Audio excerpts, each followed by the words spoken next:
Dynasties usually exist outside the political rule of statehood, but sometimes dynasties spill over into the sports world. According to the Merriam Dictionary, dynasties in sports is often applied to sports franchises which has a prolonged run of successful seasons. A wise man once said, "All good things must come to an end." So in this series, we'll take a look at the rise and fall of the NBA's greatest dynasties in its long history of 75 years. So, let's begin.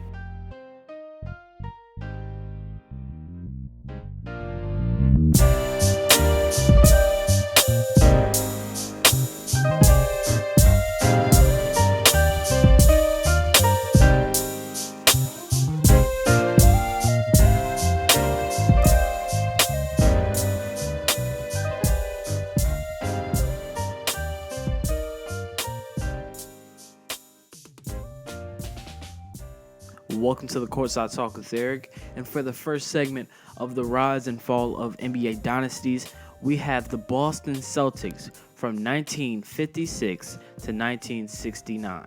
Let's get to it.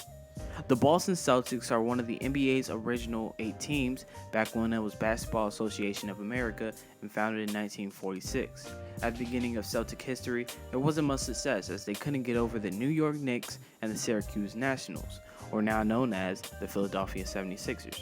All things would eventually change after the 1956 season when legendary coach and owner Red Auerbach made a stunning trade. He sent All-Star Ed McClowney to the St. Louis Hawks for the draft rights of Cliff Hagan in exchange for the Hawks' first-round draft pick. This pick would eventually be arguably one of the greatest players of all time. Auerbach used that pick to select University of San Francisco center Bill Russell. Along with the second pick, the Boston Celtics also held the first pick. They chose eventual 1957 Rookie of the Year, Tommy Henshaw. Boston had made Tommy Henshaw a territorial pick, which allowed the team to lay an automatic claim to a local college player in exchange for giving up his first-round draft position. The pair of rookies worked very well together with veteran point guard Bob Cousy, who was an instrumental piece to Boston's offense. In the draft, the Celtics also got Hall of Famer Casey Jones in the second round. Jones couldn't join the Celtics for another 2 years because of military service, but Auerbach had assembled all the pieces for what was to become one of the most dominating dynasties in the history of American professional sports.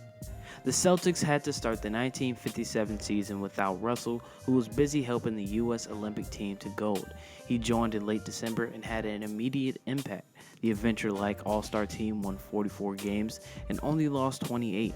The Celtics would end their 57th season with their first of many NBA championships. The star-studded team had 6 players averaging double digits. Veteran point guard Bob Cousy took the MVP home, averaging 21 points, 5 rebounds, and 8 assists. The veteran shooting guard Bill Sharman also had 21 points, while rookie Bill Russell averaged 15 points, 20 rebounds, and rookie Tommy Henshaw won Rookie of the Year and averaged 16 points and 10 rebounds. This dynasty had begun. In 1958, the Celtics again advanced to the NBA Finals, but this time losing to the St. Louis Hawks in 6 games. In 1959, the Celtics won the NBA championship after sweeping the Lakers. The Celtics then proceeded to win the next 7 consecutive NBA championships, extending their streak to 8 in a row. During that time, the Celtics met the Lakers in the finals 6 times, starting an intense and often bitter rivalry. Also during that stretch, Bill Russell won 5 NBA MVPs. After the 1966 championship, Red Auerbach retired as a coach, and Russell took over as player coach. Russell also became the first African-American coach in any sport. Red Auerbach would still remain the general manager. However, that year the Celtics' string of NBA titles was broken as they lost to the Philadelphia 76ers in the Eastern Conference Finals.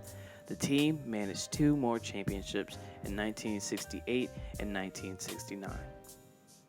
The dynasty would then fall when Bill Russell retired after the 1969 season, effectively ending the dominant Celtics dynasty that garnered them 11 championships in 13 seasons. The streak of 8 consecutive NBA championships is the longest of all consecutive championships in U.S. professional sports history. Other important players during this era include Sam Jones, John Havlicek, Frank Ramsey, and Sash Sanders. This will not be the last of a Celtics dynasty. Well, that is all, folks. Thank you guys for listening. If you're listening to the end, go ahead and subscribe and like. This series will continue on my YouTube page. And just continue to follow my social medias at The Court with Eric on Twitter, Eric Wilson on both Instagram and Twitter for updates on when I post up. But thank you guys for listening. And remember, Courtside Talk with Eric, doing sports the 757 way. Thank you.